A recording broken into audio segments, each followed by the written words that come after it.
மனிதன் நாகரீகம் எனும் குடிலில் ஏறி வசிக்கத் தொடங்கும் முன் ஒலிகள் அரைக்கூவல்களாய் வடிவம் பெற துவங்கிய காலம் தொட்டு கல் தோன்றி மண் தோன்றா காலத்தை முன் தோன்றிய மூத்த மொழி நம் அன்னை தமிழ் மொழி. காலமெல்லாம் கடந்து நிற்கும் நம் தமிழ் மொழி உலகில் மிக பழமையான மொழி என்று கருதப்படுகிறது. மொழிகளுக்கெல்லாம் தாய்மொழியாக திகழ்ந்து தமிழரின் வரலாறு, வாழ்வியல், அறம், மாண்பு மற்றும் கலாச்சாரத்தின் அடையாளமாக விழுந்து வரும் அன்னை தமிழ் மொழியின் உண்மையை அதன் பண்பாடு, இலக்கியம், சிற்பக்கலை, ஓவியக்கலை, கட்டிடக்கலை மற்றும் கல்வெட்டுகளில் காண முடிகிறது. 3 பிரிவுகள், 133 அதிகாரங்கள், மொத்தம் 1330 குறள்களில் இப்பாரினை அளந்து இவ்வுலகிற்கு இன்றியமையாத பொதுமறையை இயற்றி தந்த தமிழ் தாயின் தலைமகன், வையத்துள் வாழ்வாங்கு வாழ்ந்த தெய்வ புலவர் திருமகனார் திருவள்ளுவர்.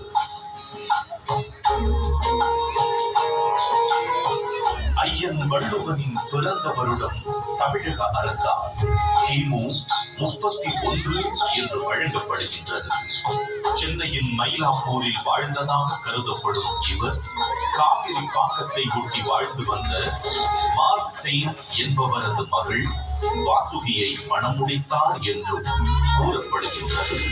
தன்னை பற்றிய குறிப்புகள் மிக குறைவாகவே கிடைக்கப் பெற்றுள்ள போதிலும் தன் சொற்களால் தமிழ் கடத்தி சாதி மத வேதங்களை களைந்து மனிதத்தை உயர்த்தி பிடித்தவர் வள்ளுவர் திருமகனார்.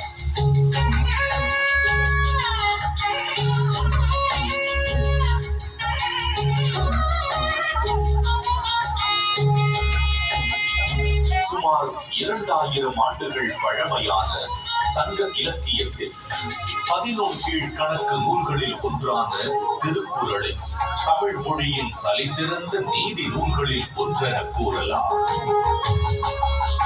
1.5 அடியில் 7 சொற்களில் மட்டுமே கொண்டு எழுதப்பட்டு ரத்தின சுருக்கமாக, அதே நேரத்தில் மிக ஆழமான கருத்துக்களை வெளிப்படுத்தும் நூலாக, மிகச்சிறிய வார்த்தைகளில் மிகப்பெரிய தத்துவங்களை அடக்கியுள்ள நூலாக இருக்கும் திருக்குறள் இன்றும் அது பகுத்தளிக்கும் நெறிமுறைகளுக்காகவும் அது வழங்கக்கூடிய பகுத்தறிவிற்காகவும் தமிழர்கள் மட்டுமல்லாது பல்வேறு மக்களாலும் விரும்பி போற்றப்படுகிறது.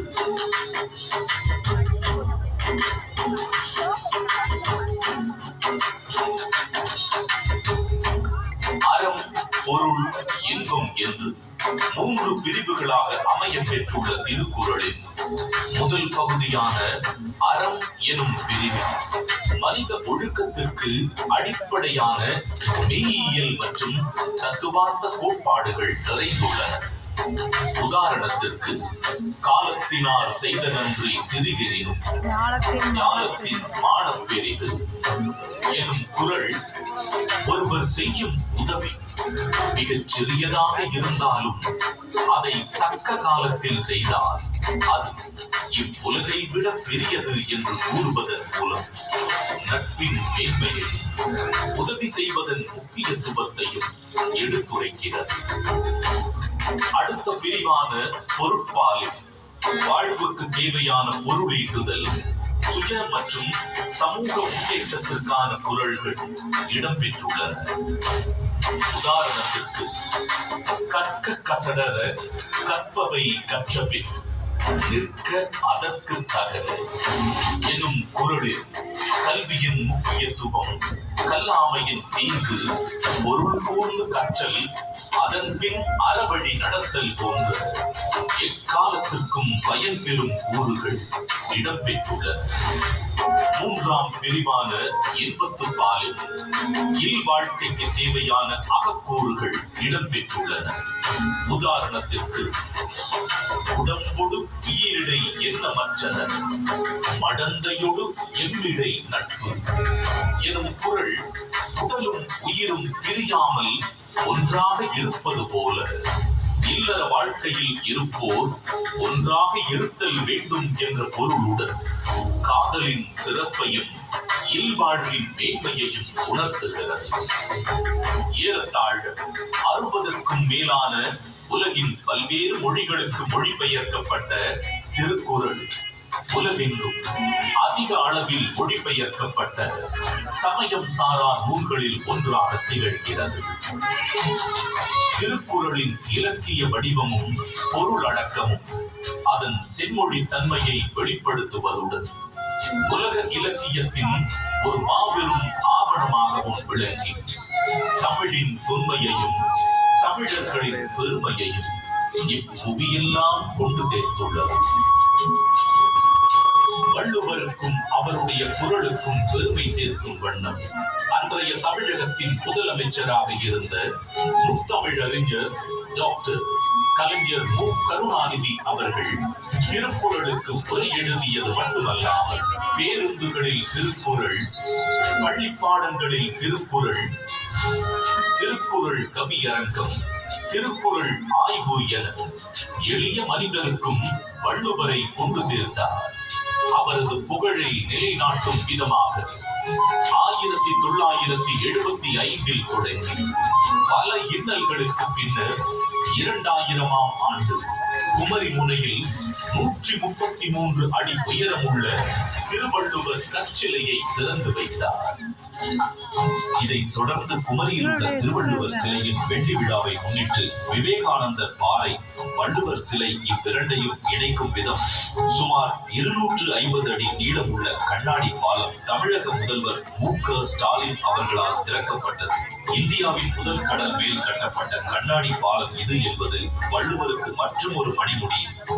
திருக்குறளை கொண்டாடும் பல முன்னெடுப்புகளில் முக்கியமான ஒன்று திருவள்ளுவரின் முக்கியமான நினைவு சின்னங்களில் ஒன்றான சென்னை நுங்கம்பாக்கத்தில் முத்தமிழறிஞர் டாக்டர் கலைஞர் மு. கருணாநிதி அவர்களது நேரடி கண்காணிப்பில் 5 ஏக்கர் பரப்பளவில் தோரணவாயில், அரங்க மண்டபம், கருங்கல் தேர், தேர் கோபுரம் என மிக விமர்சையாக வள்ளுவர் கூட்டம் 1976ஆம் ஆண்டில் உருவாக்கப்பட்டது. தமிழர்களின் பாரம்பரிய கட்டிடக் கலைகளின் அடிப்படையில் அமைக்கப்பட்டுள்ள வள்ளுவர் கூட்டம் வள்ளுவருக்கு புகழ் சேர்க்கும் இடமாகவும், தமிழ் மொழி சார்ந்த பல பண்பாட்டு நிகழ்வுகள் நடைபெறும் இடமாகவும் திகழ்கிறது. ஒரு குறிப்பிட்ட காலத்திற்கோ அல்லது ஒரு குறிப்பிட்ட இனத்திற்கோ என்றில்லாமல் யாதும் ஊரே என எல்லா நாட்டவருக்கும் ஆகச் சிறந்த அறநூலாக விளங்கும் சமத்துவ நூலா திருக்குறள் கரைகள் தாண்டி கண்டங்கள் கடந்து மனிதர்களின் இருள் சூழ்ந்த இடங்களில் ஒளி வீசி அறவழியை காட்டுகிறது. தமிழர்களின் பெருமையை பாரினில் உயர்த்தி பிடித்திருக்கும் திருக்குறள் வள்ளுவர் நம் தமிழ் அன்னைக்கு சூட்டி இருக்கும் மாட்சிக்குரிய மணிமகுடம். சூப்பர்.